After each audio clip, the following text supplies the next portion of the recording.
Mas eu acho que vamos ter uma boa artista, né? Porque ela tem a fama de ser bastante dedicada naquilo que ela se propõe a fazer. Quando começou isso, Sheila? Você sempre foi dedicada desde a infância? Onde que você estudou? Aonde que você nasceu? Essa coisa você falou do interior, né? Quem é essa Sheila aí? Onde que ela cresceu? Então, eu sou nascida lá no fim da década de 80, sou de 1987, e minha família sempre morou no interior de São João, né? Meus pais são de São João, nasceram, minha mãe nasceu no Rio Grande do Sul, mas veio com 1 ano ainda para São João, e eu nasci em Chopinzinho porque na época, por motivos hospitalares, não se fazia parto, então eu só nasci em Chopinzinho mesmo, e só tem Chopinzinho lá no meu RG, mas eu sou são joanense. Cresci em São João. Quando minha irmã começou a ir para a escola, lá pelos 5 anos, eu ia muito com ela, porque aí o pai e a mãe iam para a roça, e para eu não ir junto para a roça e não ficar sozinha em casa, né? Eu tinha 3 anos na época, eu ia junto para a escola. E era uma escola multisseriada, dessas que tem um professor, uma sala de aula, pré, primeira, segunda, terceira e quarta série juntas. Então o professor trabalhava com toda essa galera junto, né? Numa escola que era do tamanho de uma sala de aula. Nossa. Então às vezes eram 10, 11 alunos, não lembro assim. Mas eu ficava sentadinha num ladinho lá e ela carimbava uma folha e eu ficava pintando o período inteiro, enquanto ela estava ensinando todo mundo. O que acontece é que ela dividia o quadro em partes, né? Para cada série acompanhar. E eu sempre estava prestando atenção em alguma coisa. Então, eu acabei sendo alfabetizada antes de começar a estudar, né? Porque eu aprendi a ler prestando atenção no que ela ensinava, mesmo não sendo aluna regular.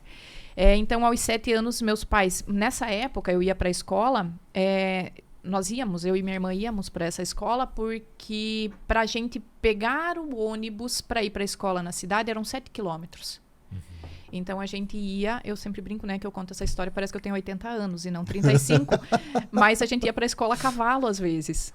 Olha porque só. quando chovia, a gente não tinha estrada para ir até lá. Era um carreirinho no meio da lavoura. Sim. Então, se tinha soja alto, tinha trigo, enfim, tinha milho. E é engraçado porque isso a gente escuta dos nossos pais mesmo, né? Ou dos avós, assim, nossa, eu ia a cavalo. Exatamente. Às vezes eu conto...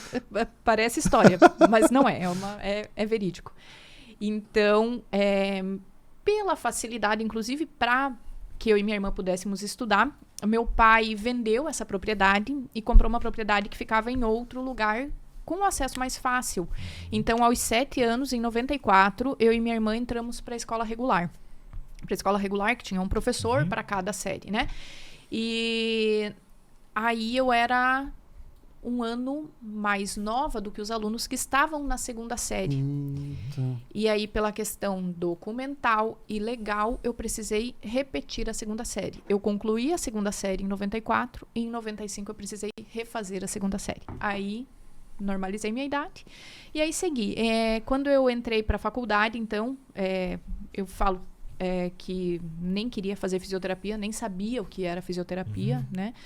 Mas, enfim, entrei para a faculdade porque ganhei uma bolsa para cursar fisioterapia. Ah, tu ganhou uma bolsa para fazer fisio? Ganhei uma bolsa. Foi assim. Posso falar claro. disso? Tá. Porque senão eu vou me estendendo e contando história aqui, nem sei, né? Tem tempo. Eu fiz o Enem em 2003, 2004, na época que o Enem era uma experiência ainda, né? Não tinha valor.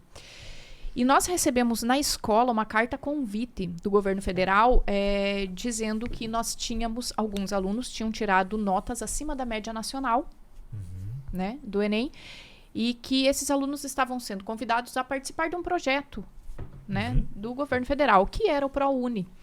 E que esse projeto estava dando bolsas parciais ou integrais, enfim, tinha toda uma regulamentação e a gente poderia se inscrever para 5 cursos.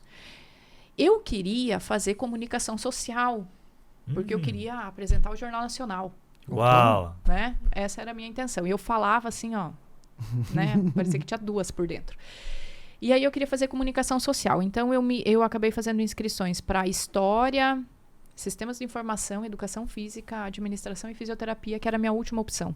Uhum. Foi minha última opção no hall, assim, dos cursos.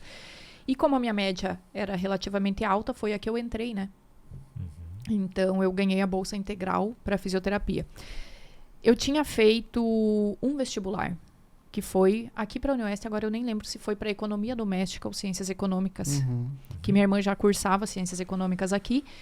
E eu passei no vestibular o último dia de matrícula para as duas instituições, né? Para Unioeste e para Físio, na Unicep, eram o mesmo dia e eu tinha que decidir qual das duas eu ia fazer. Aí eu pensei, bom, se eu passei no vestibular uma vez, talvez eu passe novamente.